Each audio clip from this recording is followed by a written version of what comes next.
Hello students, in this lecture we will learn the concept of simple interest and compound interest. Simple interest you must have studied in previous class. So let us have first formula of that. Simple interest shortly presented by SI is equals to PRN upon 100. PRT भी रख सकते हैं और PRN भी रख सकते हैं. Where we can say that P stands for principal,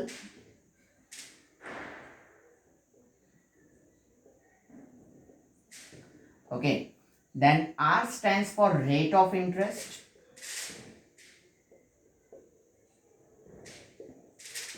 and N or else T we can say that stands for number of years, or else we can say that time period, okay. And at the end of number of years, मतलब कि 2 साल बोले हो, 3 साल बोले या जो भी हो, उसके बाद टोटल हमारे पास कितना अमाउंट होगा, तो that amount can be calculated by principal plus simple interest. ठीक है, तो ये जो है वो हमारे सिंपल इंटरेस्ट का फॉर्मूला है. जो भी हमारे हम कह सकते हैं कि इन्वेस्टिंग अमाउंट है that will be known as principal. जितने भी हो गए 5,000 6,000 रुपये जो भी हम बैंक में या कहीं पे भी कोई फॉर्म में डिपॉजिट करते हैं तो that will be considered as a principal. ठीक है, so that is P. R stands for rate of interest. उसके ऊपर कितने परसेंट रेट हमें मिलता है that depends on the terms and conditions of the we can say that firm और bank और समथिंग. 5%, 6%, 10% जो भी है. ठीक है, and N stands for time period और नंबर ऑफ ईयर्स कि कितने साल के लिए हम डिपॉजिट कर रहे हैं. ठीक है, divided by 100 that gives us simple interest. और at the end of that much time period कितना अमाउंट हमारे पास बनेगा that gives us we can that this by this formula we can calculate. Okay, so this we can say that A stands for amount. Okay, इसको हम क्या कहते हैं, amount कहते हैं. ओके, तो ये यहाँ पे हमारा सिंपल इंटरेस्ट हुआ. फिर एक्सरसाइज स्टार्ट करने से पहले हमें कंपाउंड इंटरेस्ट खास करके समझना है. सो कंपाउंड इंटरेस्ट ढूंढने के लिए जो फॉर्मूला यूज होता है, ठीक है, वो फॉर्मूला 2 अलग अलग या 3 अलग अलग फॉर्मूला है इसके लिए. तो सबसे पहले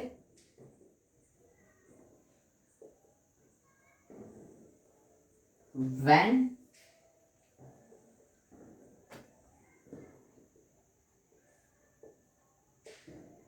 interest is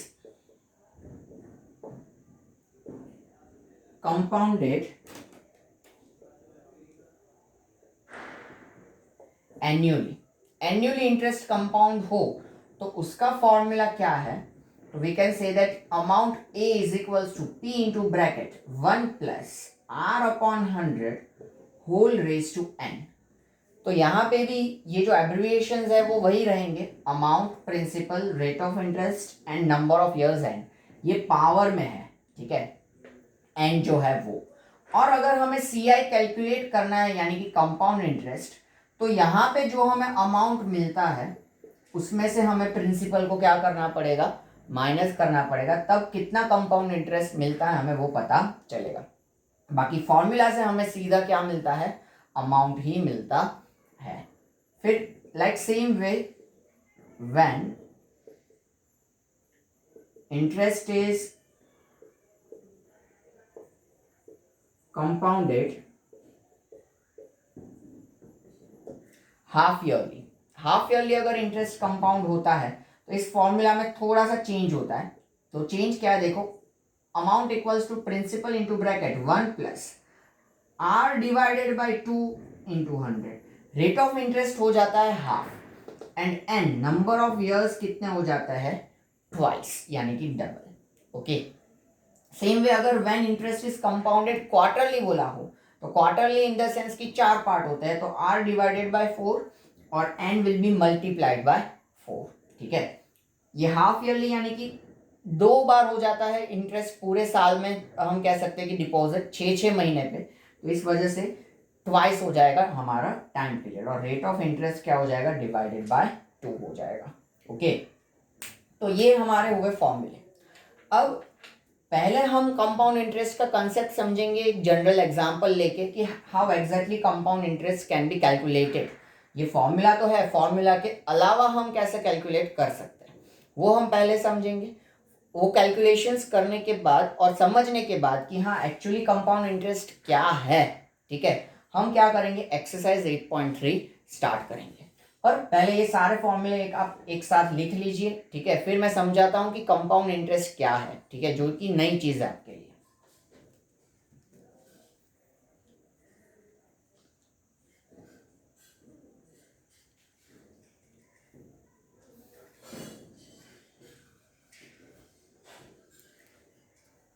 Okay, now let us understand what is compound interest. Okay,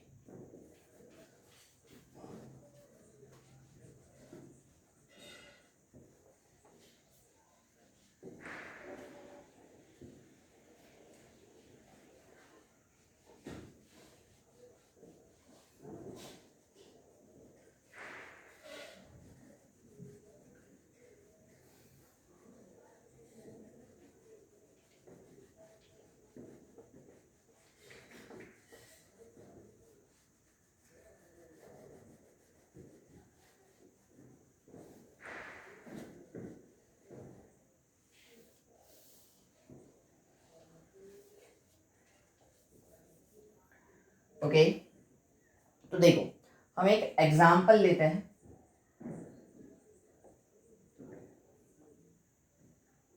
से प्रिंसिपल हम 1000 रुपीज ले लेते हैं, रेट ऑफ इंटरेस्ट हम 10% ले लेते हैं, और time period number of years हम 3 ले लेते हैं। ओके, और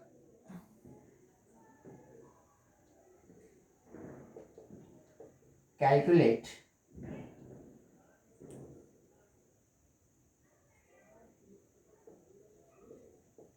कंपाउंड इंटरेस्ट, इतना हम रखते हैं, ठीक है। ये जनरल क्वेश्चन मैंने आपको बताया है, मुझे खास करके एक्सप्लेन करना है व्हाट इज कंपाउंड इंटरेस्ट, इसलिए मैंने ये एग्जांपल लिया है, ठीक है। यहाँ पे हम कंपाउंड इंटरेस्ट का जो फॉर्मूला हमने अभी लिखा, ठीक है, थोड़ी देर पहले, यहाँ पे वो यूज नहीं करने वाले। हम कंपाउंड इंटरेस्ट कंसेप्चुअली कैलकुलेट करने वाले हैं, ठीक है। एक्सरसाइज में ऑफकोर्स हम फॉर्मूला ही यूज करेंगे, लेकिन कई जगह पे ऐसी सिचुएशन क्रिएट होगी कि जहाँ पे मैं जो यहाँ कंसेप्ट एक्सप्लेन कर रहा हूँ उसको यूज करना पड़ेगा। तो कंपाउंड इंटरेस्ट मतलब क्या, तो इंटरेस्ट का भी इंटरेस्ट, मतलब कि यहाँ हम कंपैरिजन करेंगे तो पता चलेगा कि सिंपल इंटरेस्ट में क्या होता है कि जैसे कि अगर 3 साल है तो तीनों साल का इंटरेस्ट साथ में कैलकुलेट हो जाता है उसमें, ठीक है। और 3 साल के बाद कितना हमें इंटरेस्ट मिलेगा यानी कि ब्याज मिलेगा, वो हमारे कैलकुलेशन में जाता है।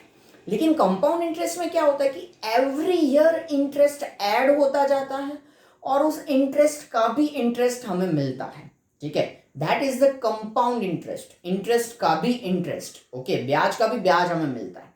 मतलब कि पहले साल का कैलकुलेशन होगा, उसके एंड में जो भी हमारा इंटरेस्ट मिलता है वो प्रिंसिपल में ऐड हो जाएगा नेक्स्ट दूसरे साल के लिए, और उसका भी इंटरेस्ट हमें मिलेगा। हम करते हैं सॉल्व ताकि आपको पता चले। यहाँ पे हम इसको सेग्रीगेट कर देंगे, यानी कि से for first year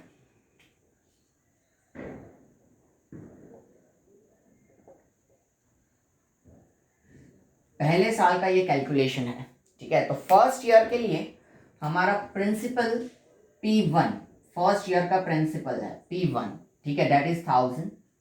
rate of interest हमारा 10% ही रहने वाला है, ठीक है। और पहले साल का नंबर ऑफ ईयर वैसे भी क्या रहेगा, 1 ही रहेगा। नंबर ऑफ ईयर हर बार 1 ही रहेगा क्योंकि एक एक साल का कैलकुलेशन हम करते जा रहे हैं। तो इंटरेस्ट कैलकुलेट करने का फॉर्मूला है PRN/100, ठीक है। जैसे मैंने कहा कि हम सीधा CI का फॉर्मूला नहीं यूज कर रहे, एक एक साल का इंटरेस्ट कैलकुलेट कर रहे हैं, तो वो इंटरेस्ट कैलकुलेट करने के फॉर्मूला से। तो P यानी कि 1000, R यानी कि 10 और N यानी कि 1, अपॉन 100। सो 100 रुपीज हमें क्या मिल रहा है, यहाँ पे इंटरेस्ट मिल रहा है फर्स्ट ईयर का, ठीक है। तो this is I1 first year का इंटरेस्ट। तो हमारा A1 यानी कि फर्स्ट ईयर का अमाउंट, तो फर्स्ट ईयर का प्रिंसिपल प्लस फर्स्ट ईयर का इंटरेस्ट यानी कि 1000 प्लस 100, सो दिस इज 1100। ये अमाउंट जो है वो सेकेंड ईयर के लिए क्या बनेगा, हमारा प्रिंसिपल बनेगा। This is the concept of compound interest. So for second year principal P2, so ये हमारा प्रिंसिपल P2 बन जाएगा, दैट इज 1100 रुपीज। ओके, तो आप देख सकते हो कि 1000 रुपीज जो था वो हमारा इनिशियल प्रिंसिपल था, 100 रुपए हमारा पहले साल का इंटरेस्ट था जो कि ऐड हो गया 1000 रुपीज में, और दूसरे साल का हमारा प्रिंसिपल बन रहा है 1100 रुपीज। ओके, मतलब इधर जो इंटरेस्ट था उसका भी इंटरेस्ट हमें यहां मिलेगा, ठीक है। रेट ऑफ इंटरेस्ट तो 10% ही रहेगा, दूसरा पर एक ही साल है तो नंबर ऑफ इयर्स जो होंगे वो 1 ईयर रहेगा। Okay, 1 year. So again second year का interest I2 PRN upon 100। So principal यहां पे हमारा 1100 है, rate of interest 10 and 1 upon 100 0 0, so this is 110 rupees. ये सेकेंड ईयर का इंटरेस्ट है। तो आप समझ सकते हो, देखो यहाँ पे इंटरेस्ट कितना था फर्स्ट ईयर का 100 रुपए, उसका भी 10% इंटरेस्ट 10 रुपए इसमें ऐड हो गया, उसका भी इंटरेस्ट हमें मिलने जा रहा है। So amount of second year that is principle of second year plus interest of second year, so 1100 plus 110, so this is 1210 rupees. तो 210 रुपीज यहाँ पे दूसरे साल का इंटरेस्ट हमें मिला, ठीक है। ये तीसरे साल के लिए क्या बन जाएगा, प्रिंसिपल बन जाएगा। मतलब सेकेंड ईयर के एंड में जो भी हमें इंटरेस्ट मिल रहा है वो भी प्रिंसिपल में जुड़ जाता है, और नेक्स्ट ईयर के लिए हमारा इंटरेस्ट कैलकुलेशन बनता है। So for third year we can say that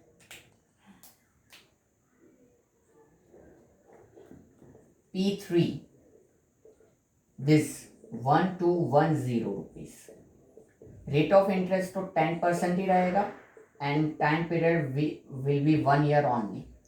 so third year का इंटरेस्ट अगेन सेम फॉर्मूला,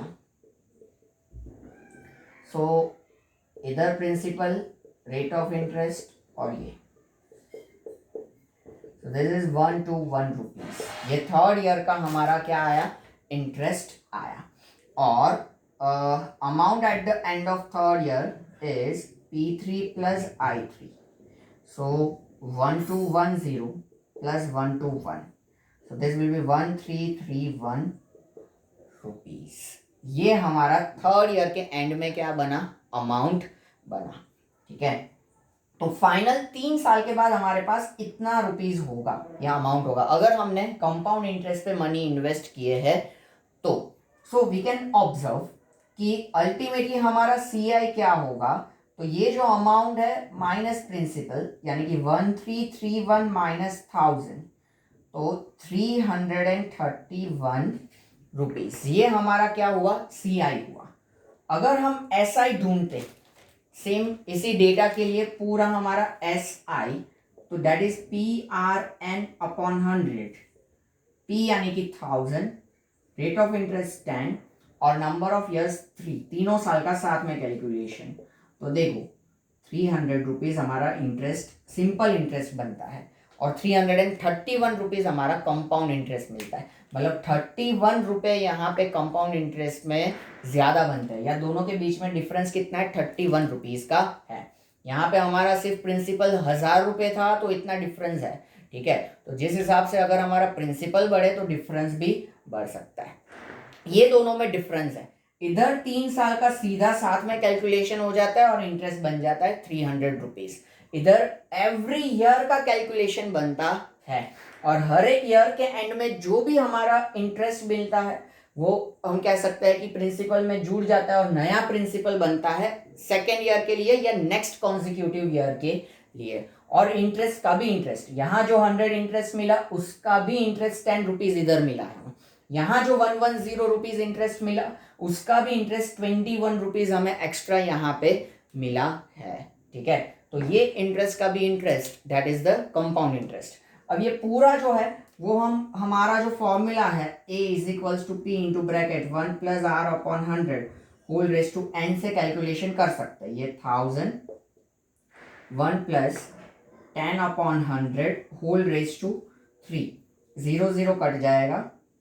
1000 10 का हम एलसीएम लेंगे क्योंकि यहाँ इसके डिनोमिनेटर में 10 नहीं है, सो 10 प्लस 1 अपॉन 10 रेस टू 3, सो ये 1000 10 प्लस 1 11, उसका क्यूब 1331 और नीचे 10 का क्यूब 1000, ये कट जाएगा तो 1331 हमें आंसर में मिलेगा जो कि यहाँ पे है हमारा अमाउंट। ठीक है, तो हम कैलकुलेशन इतना ही करेंगे, सम में जब करेंगे तब यही फॉर्मूला यूज करके इतना ही कैलकुलेशन करेंगे।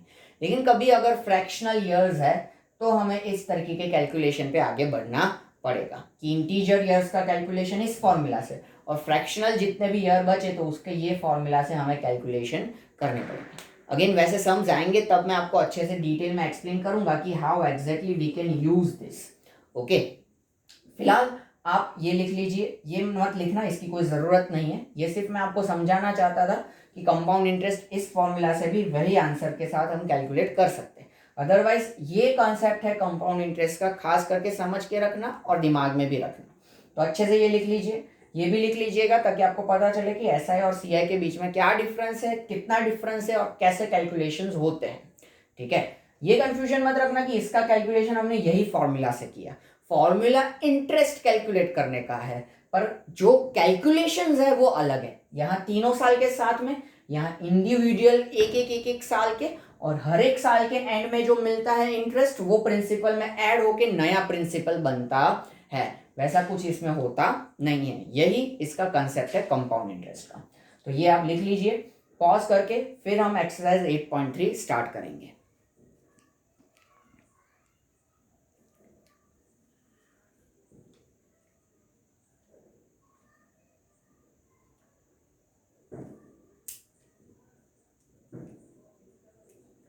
Okay, now let us continue with exercise 8.3.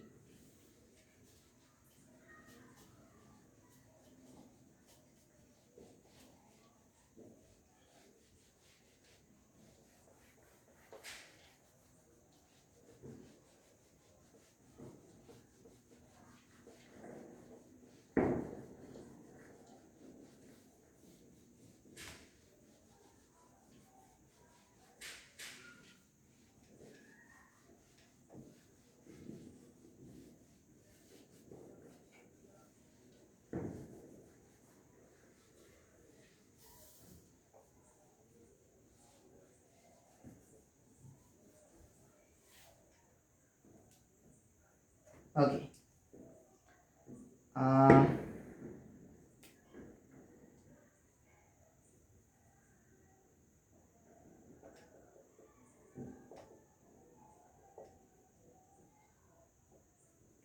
Question 1, उसमें ए क्वेश्चन 1 देखो, calculate amount and compound interest. Amount भी ढूंढना है और सीआई भी ढूंढना है। ठीक है, तो प्रिंसिपल है 10,800 रुपीज,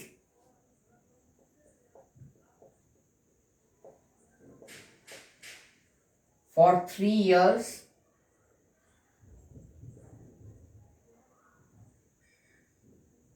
%12.5% रेट ऑफ इंटरेस्ट है per annum, compounded annually. Compounded annually mention किया है तो वो फॉर्मूला हमें यूज करना होगा। ठीक है, ये 12.5 है तो उसको हम 12 2 24 प्लस 1 25/2% हम कंसिडर करेंगे। अब फॉर्मूला सीआई ढूंढने के लिए अमाउंट ही मिलता है directly, principal into bracket 1 plus rate of interest upon 100 whole raise to n।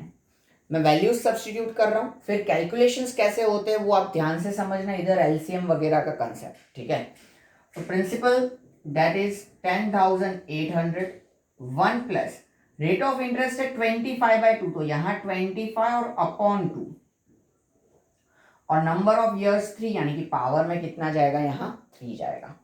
ठीक है, अब इधर कैंसलेशन कर देते, 25 4 जा 100, सो this is 10,800 into bracket 1 plus 1 upon 2 4 जा 8 होल रेज टू 3। अब यहाँ 8 एलसीएम लेंगे तो इसके डिनोमिनेटर में 8 नहीं है, तो ये 8 इधर मल्टीप्लाई होगा, 8 1 जा 8 प्लस 1, ये वाला 8 प्लस 1, यहाँ 8 मल्टीप्लाई होगा, और डिनोमिनेटर में LCM 8 raise to 3, so 10,800 into bracket 8 plus 1 9 upon 8 whole raise to 3, so 10,800 into 9 upon 8 raise to 3 है, मतलब कितनी बार मल्टीप्लीकेशन में आएगा, 3 टाइम्स। आपको इसका क्यूब ढूंढना नहीं है, ठीक है, कि 9 का क्यूब 729 एंड ऑल, वो करने की कोई जरूरत नहीं है। द रीजन इज दैट इस तरीके से लिख के हम यहाँ कैंसलेशन कर सकते हैं, तो हम पहले कैंसलेशन करेंगे, बाद में देखेंगे कि क्या क्या पॉसिबिलिटीज है। तो देखिए, इसको मैं स्प्लिट कर देता हूँ 108 इंटू 100, ठीक है, क्योंकि इजीली कैंसलेशन मेरा जा सके। ये 25 4 जा 100 होता है, मैं थोड़ी जगह छोड़ के काम करूं ताकि दोनों चीजें मर्ज ना हो जाए, और ये स्टेप मैं ब्लैक से करता हूं ताकि और आपको अच्छे से पता भी चले। 10,800 इंटू 9/8 3 टाइम्स। हाँ, अब जैसे मैंने कहा कि मैं इसको 108 इंटू 100 कर देता हूँ, ठीक है, ताकि हमारा कैंसलेशन देखो 25 4 जा 100 होता है और 4 2 जा 100 होता है, तो इतना क्लियर है। अब 2 5 जा 10 एंड 4 जा, स्टिल 2 कैन बी कैंसल, 27 2 जा 54 एंड 4 2 जा 8। अब यहाँ पे कुछ कैंसलेशन पॉसिबल नहीं है, तो हम देख लिया मल्टीप्लीकेशन में 27 इंटू 25, 9 इंटू 9 इंटू 9 729 और अपॉन 32 इतना आ रहा है। अब हमेशा आपको एक चीज़ का ध्यान रखना है कि भाई मैं लेक्चर में टाइम के लिमिटेशंस की वजह से ये कैलकुलेशंस जो होंगे वो कैलसी से करके रख दूंगा, लेकिन आपको क्या करना है, जैसे कि ये सबको मल्टीप्लाई करो, ठीक है, रफ में जैसे 27 इंटू 25 करो, जो भी आंसर आता है उसको 729 से मल्टीप्लाई करो, और जो फाइनल आंसर आता है मल्टीप्लिकेशन का उसको लॉन्ग डिवीजन से 32 से आपको क्या करना होगा, डिवाइड करना होगा, तब जाके आपको अमाउंट मिलेगा। तो ये ध्यान में रखना, ठीक है। I am having some limitations, so मैं फटाफट ही करूँगा। 27 इंटू 25 इंटू 729, सो 492075, 492075 मल्टीप्लीकेशन है अपॉन 32। ये मल्टीप्लीकेशन इसीलिए लिख रहा हूँ ताकि आप भी वेरीफाई कर सको। दिस डिवाइडेड बाय 32, तो हमारा आंसर आता है 15377.34 रुपीज। ओके, और हमें CI भी कैलकुलेट करना है। ये तो हमारा अमाउंट आया, तो CI is equals to amount minus principal, यानी कि 15377.34 minus 10800, so minus 10800, so 4577.34 rupees. ये हमारा CI हो गया at the end of 3 years। Okay, आप लोग ऐसे हॉरिजॉन्टल कैलकुलेशंस मत करना, मैंने स्पेस की वजह से किया है। आपके कैलकुलेशंस वर्टिकली ही जाने चाहिए, ऐसे ही इसके नीचे भी इक्वल टू करके और इसमें भी नीचे इक्वल टू करके, ठीक है। तो ये आपका फर्स्ट हुआ क्वेश्चन 1 का। लेक्चर पॉज करके लिख लीजिए, फिर सेकंड शुरू करेंगे।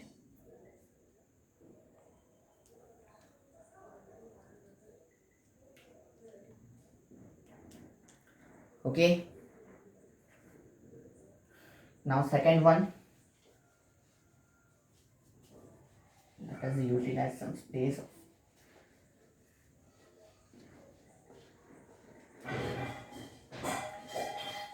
मल्टीप्लिकेशंस और डिविजन्स आप खास करना, अगर अभी प्रैक्टिस करोगे तो होगा।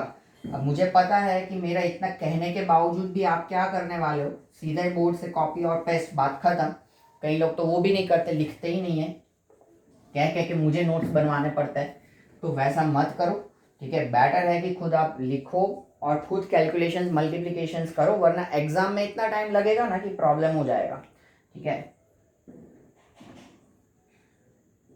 प्रिंसिपल 18,000,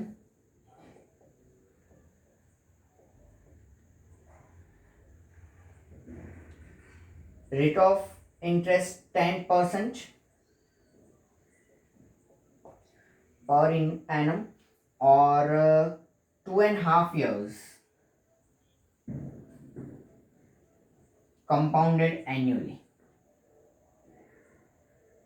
मैंने कुछ गड़बड़ की। Rate of interest 10% and 2.5 years, अब कुछ सही बैठा, कंपाउंडेड एन्युअली। तो अब देखो यहाँ पे फ्रैक्शनल ईयर है, अगर हम डायरेक्टली भी फॉर्मूला अप्लाई करते भी है, ठीक है, 1 + r/100⁻n, तो प्रिंसिपल ठीक है 18,000 हमने डाल दिया, लिखना मत, मैं बता रहा हूँ, सिर्फ ये भी डाल दिया। अब इधर 2.5 आएगा, या 2 × 4 + 1 5/2 आएगा। ये पावर अप्लाई कैसे करेंगे, पॉसिबल ही नहीं है। इसी वजह से हमें कैलकुलेशंस में क्या करना पड़ेगा, जो कॉन्सेप्ट ऑफ कंपाउंड इंटरेस्ट है वो यूज करना पड़ेगा। इनिशियली हम 2 साल 2 years का कैलकुलेशन इस फॉर्मूला से करेंगे, और बाकी जो बचा आधा साल उसका कैलकुलेशन जो होगा वो हम PRN/100 से करेंगे। देखो हम समझते हैं।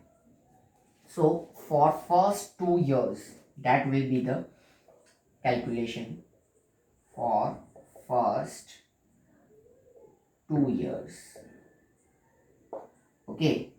तो उसके लिए हम देखें तो A = P × 1 + r/100⁻n। So P that is 18,000, 1 + r यानी कि 10, और पहले 2 साल का हम कैलकुलेशन कर रहे हैं, तो 2 years, 2 years का इसके साथ में कर सकते हैं, 0 0 कट हो जाएगा। सो 18,000, अब यहाँ जो 10 बचेगा उसका LCM, तो 10 × 1 = 10 + 1/10 होल स्क्वायर।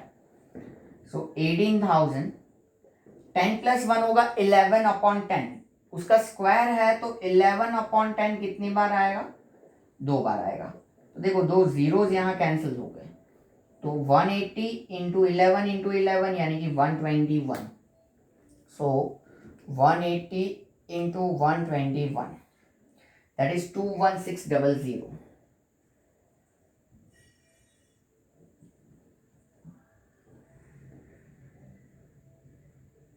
मुझे लगा ही कि मैंने कुछ गड़बड़ की है। 180 × 121, हाँ 21780।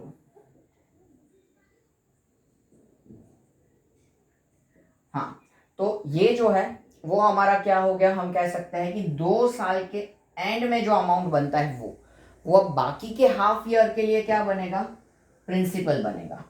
सो फॉर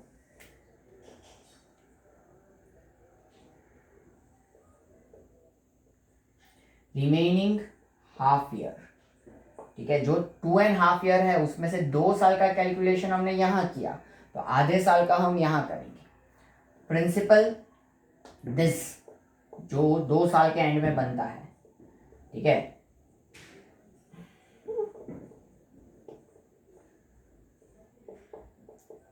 जैसे हमने वो आगे कॉन्सेप्ट में किया कि फर्स्ट ईयर के एंड में जो भी अमाउंट बनता है वो सेकेंड ईयर का प्रिंसिपल, सेकेंड ईयर के एंड में जो अमाउंट बनता है वो थर्ड ईयर का प्रिंसिपल, तो पहले 2 साल के एंड में जो अमाउंट बनता है वो नेक्स्ट हाफ ईयर के लिए प्रिंसिपल। रेट ऑफ इंटरेस्ट वही 10% एंड टाइम या N number of year will be half year, okay. So only interest of this half year is equals to PRN/100। so 21780, rate of interest 10, n ये 1/2 और ये upon वाला 100, 2 1 = 2, 0 8 = 16 and 9 = So 1089 rupees is the interest of this half year only. अब इसको हम क्या करेंगे, इसमें ऐड कर देंगे. So हमारा final amount 21780 principal and 10899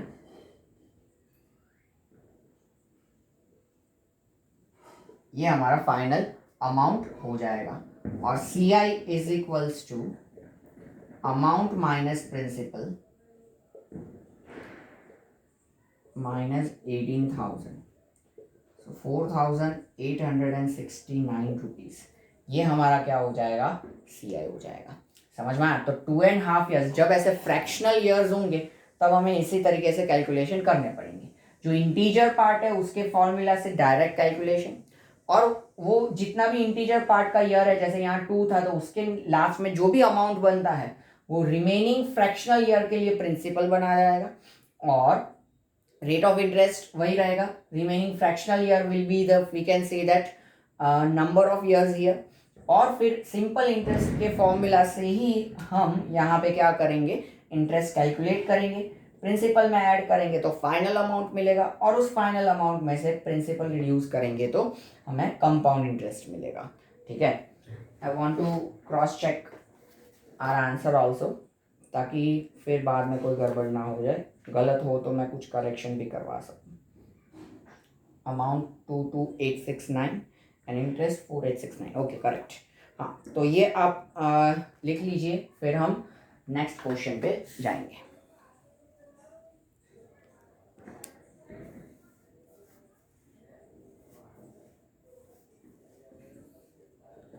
okay, now see third one, question 1 का थर्ड और सी जो भी हम कंसिडर करें.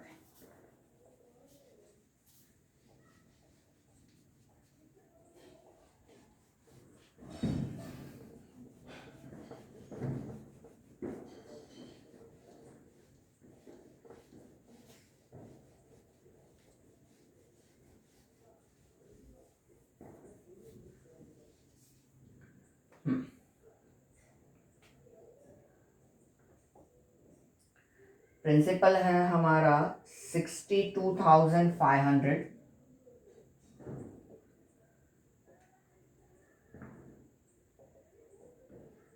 For 1.5 year. ये हमारा टाइम ड्यूरेशन है, and 8% is the rate of interest. अब देखो, कंपाउंडेड हाफ ईयरली क्वेश्चन में लिखा है. Compounded half yearly in the sense what, कि हम कह सकते हैं यहाँ पे कि फॉर्मूला चेंज. फॉर्मूला हमारा क्या था हाफ ईयरली का, A is equals to P into bracket 1 plus R upon 100, और this R will be divided by 2 and into 100, and number of years will be get double or twice of that. Okay, तो यहाँ पे number of years हमारे fraction में 2 1 2 + 1 3/2 आ रहे हैं, तो वो चलेगा क्योंकि इधर 3/2 सब्स्टिट्यूट करेंगे तो 2 2 कट जाएगा, तो फ्रैक्शनल ईयर का प्रॉब्लम हमारा आएगा नहीं. इसलिए इधर हमारा इजी गोइंग कैलकुलेशन हो जाएगा कि P है 62,500, 1 प्लस रेट ऑफ इंटरेस्ट 8 है अपॉन 2 इंटू 100, और 2 और n का value 3/2. I am repeating the things कि यहाँ 3/2 हमारा फ्रैक्शनल ईयर था, पर ये 2 2 कट जाएंगे, इस वजह से हमने सीधा ही फॉर्मूला यूज किया है. अगर क्वेश्चन में यहाँ पर भी ऐसा होता कि कंपाउंडेड एन्युअली, तो हमें पहले साल का कैलकुलेशन फॉर्मूला से करना पड़ता और बाकी के हाफ ईयर का कैलकुलेशन सिंपल वाले फॉर्मूला से करना पड़ता. ठीक है, तो ये चीज हमें ध्यान में रखनी है. तो 2 2 विल बी गेट कैंसल्ड. यहाँ 2 4 8 होगा, ये पावर में कैंसलेशन हुआ है.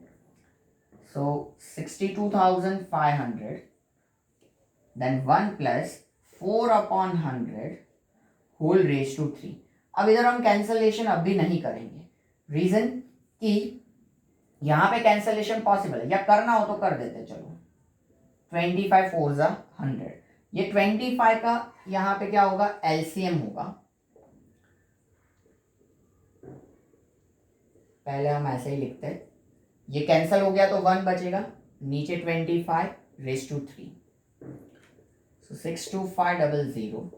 25 का एलसीएम 25 1 ज़ा 25 प्लस 1 और ये 25 एलसीएम वाला, सो 62500, ये 26/25 होल रेज टू 3, तो 62500 इंटू 26/25 कितनी बार आएगा यहाँ 3 टाइम्स, क्योंकि क्यूब है। अब इसको मैं स्प्लिट कर दूंगा 100, तो 25 इंटू 25 625 होता है, वो कट गया। 25 4 ज़ा 100 होता है, तो वो कट गया। तो 4 इंटू 26 3 टाइम्स मल्टीप्लाई होगा। सो ये हमारा अमाउंट बनेगा, इन सबका जो मल्टीप्लिकेशन होगा वो। तो हम मल्टीप्लिकेशन करेंगे, आप लोग नोटबुक में मल्टीप्लिकेशन करो लेक्चर पॉज करके, दैट विल बी बेटर। और देखो आपके मल्टीप्लिकेशन सही होते हैं कि नहीं। बहुत गलतियां होती है, ओवर कॉन्फिडेंस में मत रहना। 70304 रुपीज़ ये हमारा अमाउंट हो गया। तो CI क्या होगा, we can say that amount minus principal. 70304 minus 62500, तो 8,000 7,500 और 7,804 रुपीज़, ये हमारा क्या हो जाएगा CI हो जाएगा। Cause I will cross check this.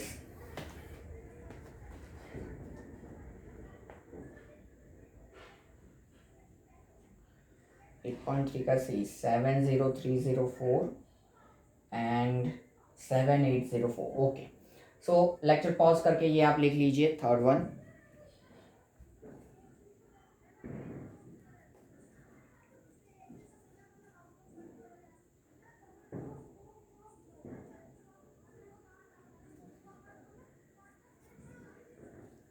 Okay, now D।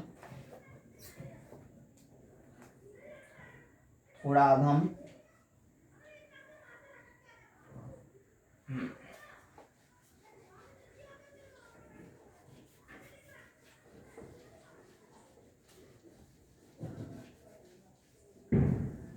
अब देखो D में प्रिंसिपल है 8,000 for 1 year and interest is 9% per annum, okay. और कंपाउंडेड हाफ ईयरली बोला है, सो अगेन हाफ ईयरली का हमारा फॉर्मूला लगेगा, A is equals to P into bracket 1 plus R/2 into 100 और ऊपर twice of number of years. So ये 8,000 है, 1 plus rate of interest 9/2 into 100 और 2 इंटू 1 ईयर है हमारे पास। अब इधर यहाँ कोई कैंसलेशन तो हो नहीं रहा है, तो सीधा 200 का हम एलसीएम लेंगे। सो 8,000 200 प्लस 200 1 ज़ा 200 प्लस 9 और नीचे 200 हमारा एलसीएम, 2 1 ज़ा 2, तो 8,000 200 plus 9 209 upon 200 and whole square. अब स्क्वायर है तो कितनी बार मल्टीप्लिकेशन होगा, ट्वाइस, 2 टाइम्स मल्टीप्लिकेशन होगा। सो 209 बाय 200 और 209 बाय 200, 1 2 और 3, 1 2 और 3 इस तरीके से कैंसलेशन। 2 4 ज़ा 8 एंड 10 2 ज़ा 20 एंड 2 2 ज़ा 4। अब 2 5 ज़ा 10 कैंसिल हो सकता है, लेकिन करने का नहीं। क्यों, क्योंकि 10 का सीधा डेसिमल हम लगा सकते हैं। 5 अगर कैंसलेशन कर देंगे और डिनोमिनेटर में 5 बचेगा ना, तो फिर वो डिवीजन करना पड़ेगा, डिवीजन करना हमें पसंद नहीं है। 209 और अपॉन 10, तो हम इसका मल्टीप्लिकेशन करेंगे। सो 2 इंटू 209 इंटू 209, हर बार कहता हूं आप लोग खुद मल्टीप्लिकेशन करना प्लीज। 87362 एंड अपॉन 10, देखो 10 है ना, तो हमारा सीधा 8736.2 हमारा अमाउंट कैलकुलेशन जा सकता है। लेकिन अगर हमने कैंसलेशन कर दिया होता तो फिर जो भी आता है इधर से 5 से डिवीजन करना पड़ता, वो नहीं करना था। So C I is equals to amount minus principal, यानी कि 8736.2 minus principal is 8000, so 736.2 rupees, ये हमारा सी आई हो गया। ठीक है, तो ये डी हुआ। फटाफट आप लिख लीजिए, फिर एक और ई है ताकि क्वेश्चन 1 हमारा कंप्लीट हो जाए, वो हम करते हैं।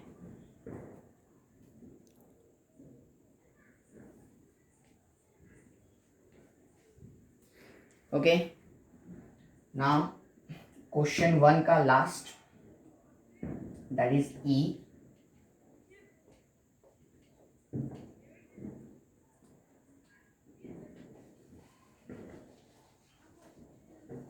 उसमें भी मुझे हाफ ईयरली नजर ही आ रहा है, इसलिए मैंने फॉर्मूला नहीं रब किया।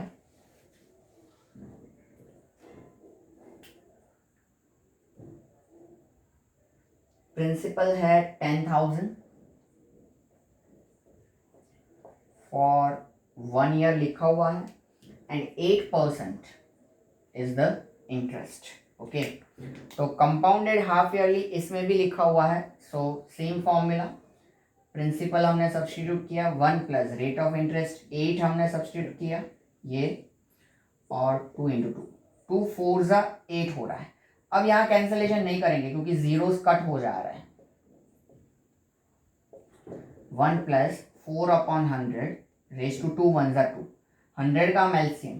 खास ध्यान रहे ना, ये जीरो और ये कट नहीं हो सकती क्योंकि ब्रैकेट का सिंप्लीफिकेशन है, पावर भी अप्लाई करना है, तो ये बिल्कुल ही मत करना कभी भी।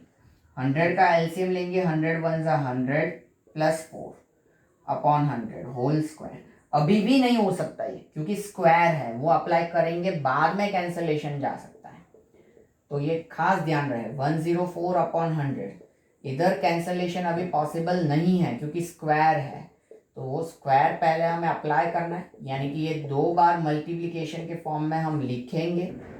अब कैंसलेशन होगा तो 4 जीरोस कट होंगे, तो 104 into 104, so amount equals to 104 into 104, that is 10816। So ये अमाउंट हो गया। तो सी आई हमें ढूंढना है, that is amount minus principal, 10816 minus principal 10,000, so this is 816 rupees. ये हमारा क्या हो जाएगा, सी आई हो जाएगा। ओके, क्रॉस चेक, शायद प्रीवियस समय में भूल चुका हूँ क्रॉस चेक करना, बट शायद तक सही आंसर था हमारा, और यहाँ भी 816 सही है। ओके, सो ये हमारा क्वेश्चन 1 कंप्लीट हुआ। अब यहाँ पे हम लेक्चर एंड करते हैं। नेक्स्ट लेक्चर में हम क्वेश्चन 2 से आगे एक्सरसाइज कंटिन्यू करेंगे। ओके, अब till that take care, see you soon.